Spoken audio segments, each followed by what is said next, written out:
Follow the money. It always leads somewhere they didn't want you to look. As of October 2023, there is no verified report of a New York City skyscraper being evacuated due to wind sway in 2025. By 2026, questions about the structural integrity of ultra-thin skyscrapers had reached a boiling point. These architectural marvels, often rising more than 1,000 feet, have become a striking symbol of wealth and ambition. Yet, their slender profiles, sometimes as thin as a 1:24 width-to-height ratio, have raised concerns about their stability.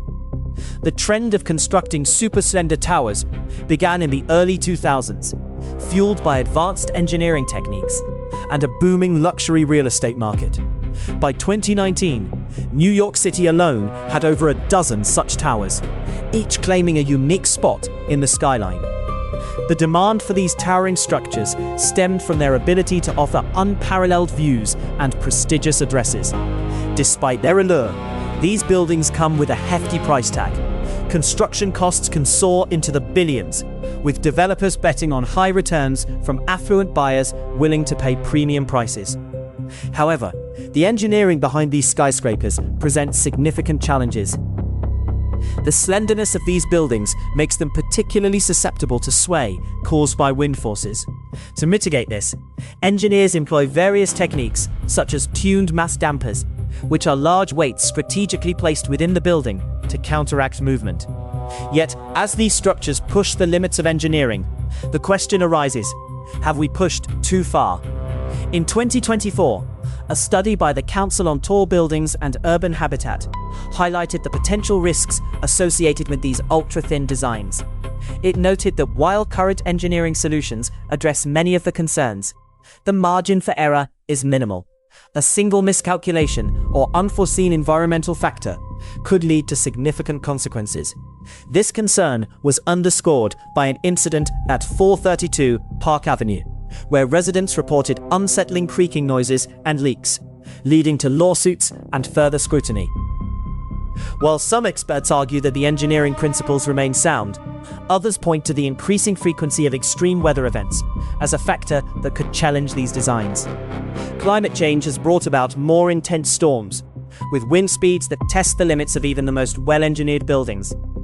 By 2023, some reports suggested an increase in extreme weather events, but specific statistics on wind speed increases are not universally agreed upon. The allure of slender skyscrapers is undeniable, offering a blend of prestige and cutting-edge design.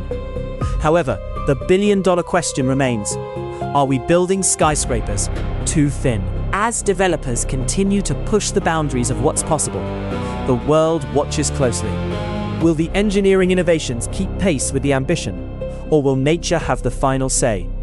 This is a question that remains open, as stakeholders from engineers to city planners grapple with the implications of these towering gambles. The financial stakes tied to these skyscrapers are immense. In 2022, the luxury real estate market in New York City was valued at over $30 billion, with ultra-thin towers making up a significant portion of that figure. Developers and investors are drawn to the potential high returns, but the risks are equally substantial.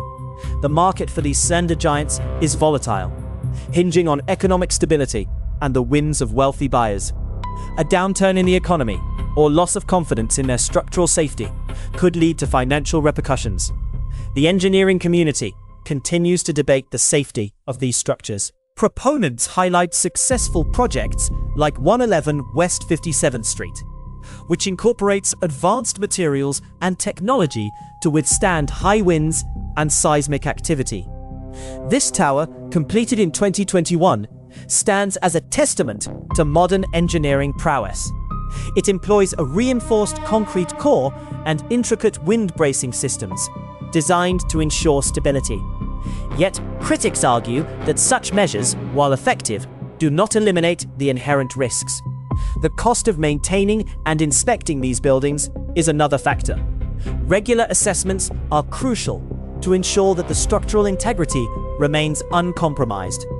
In 2023, the total annual maintenance cost for ultra-thin skyscrapers in New York was estimated to exceed $100 million. This figure underscores the ongoing financial commitment required to keep these buildings safe and functional. As maintenance demands grow, so do the potential costs associated with addressing any identified deficiencies. Moreover, the legal landscape surrounding these buildings is evolving. Lawsuits, like those faced by the developers of 432 Park Avenue, have prompted discussions about accountability and transparency. Regulatory bodies are considering stricter guidelines and more rigorous inspections to prevent future issues. This regulatory scrutiny could significantly impact the pace and feasibility of future projects. The global perspective adds another layer of complexity. Cities like Hong Kong and Dubai have also embraced the trend of ultra-thin skyscrapers, each presenting unique challenges. Hong Kong's typhoon-prone climate and Dubai's desert winds test the limits of engineering solutions. In each case, local regulations and environmental conditions shape the approach to construction and maintenance. As engineers innovate and adapt, the question remains: are the current strategies enough to safeguard these structures against unforeseen challenges? The financial, environmental, and legal factors create a multifaceted dilemma. The future of ultra-thin skyscrapers is uncertain, resting on the ability of technology to outpace the growing threats posed by nature and market dynamics. Will the pursuit of architectural marvels continue to shape city skylines, or will caution and restraint redefine the limits of ambition?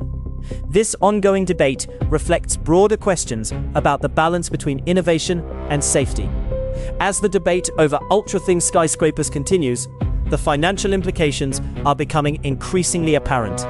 In 2025, a significant shift occurred when a prominent investment firm announced its divestment from several high-profile projects, citing concerns over structural integrity and climate risks. This decision sent ripples across the real estate and investment sectors, highlighting the precarious balance between ambition and prudence in the world of skyscraper development. The economic landscape for these slender giants is volatile, with market confidence playing a crucial role. In a market where perception can drive value, the structural controversies surrounding these buildings have the potential to impact sales and investment. By mid-2026, reports indicated a slowdown in the luxury real estate segment in New York City, with fewer new projects breaking ground compared to the previous decade.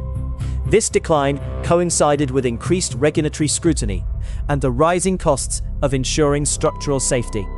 Insurance companies, too, are reassessing their positions. The rising frequency of extreme weather events has prompted insurers to reevaluate the risks associated with these towering structures. Premiums for insuring such buildings have increased, reflecting the complexities and potential liabilities involved. In 2024, some reports indicated rising insurance premiums for skyscrapers, but specific percentage increases are not universally documented, further adding to the financial burden on developers and owners. Meanwhile, the engineering community continues to innovate. New materials and technologies are being tested, aiming to enhance the resilience of skyscrapers against both natural and human-made challenges. For instance, advances in carbon fiber composites offer the promise of lighter yet stronger structural components, potentially reducing sway and improving safety. However, the integration of these materials into large-scale projects remains in its infancy, with significant research and development required before they can be widely adopted. Globally, cities are learning from New York's experience, adapting their approaches to skyscraper construction. In Hong Kong, for example, new guidelines introduced in 2025 mandate additional wind tunnel testing for all tall buildings, while Dubai has increased its focus on sustainable building practices to mitigate the impact of desert winds. These measures reflect a growing recognition of the need to balance architectural ambition with practical safety considerations. As the industry navigates these challenges, the question of how far is too far looms large. Developers and city planners must weigh the allure of creating iconic skylines against the responsibilities of ensuring public safety and financial viability. The potential consequences of misjudgment are significant, affecting not only individual projects, but the broader urban landscape and economy. In this context, the future of ultra-thin skyscrapers remains uncertain. Will technological advancements outpace the growing environmental and economic pressures, allowing these architectural marvels to continue redefining city skylines? Or will the risks and realities prompt a re-evaluation of the thingness trend, leading to more conservative approaches in urban design? The answers to these questions will shape the built environment for decades to come, reflecting broader societal values around innovation, safety, and sustainability. As stakeholders continue to grapple with these considerations, the legacy of ultra-thin skyscrapers will depend on the delicate balance between daring ambition and measured caution.